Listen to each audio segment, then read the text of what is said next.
Okay, so after looking at the data compiled from the middle of year benchmark and focusing on fact fluency and number fluency in the lower grades and mental computation fluency in the upper grade, or second through fifth, do you feel like the data supports, or do you feel like the need that we've talked about is supported by the data?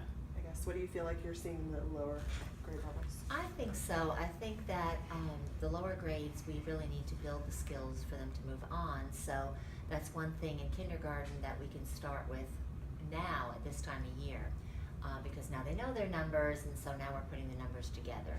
And I just think that sometimes we get away from the actual fact fluency, and we're dealing more with pictures and representation of the numbers.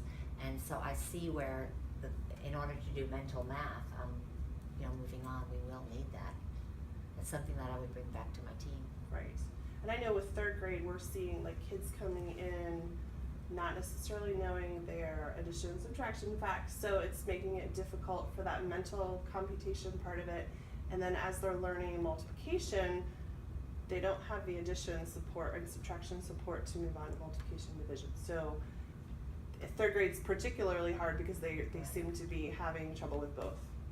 That's where they need to know And everything. then as they move on, yeah. And then we move on to fractions and decimals, and I feel like they don't have that basic number sense where they can understand what a fraction is, because they don't really understand what the number is in the first place. So I think the more we can work on that, number sense and fact fluency, having that basic knowledge will really help them. I think that way too, they could focus on learning the concepts, and they're not dealing with the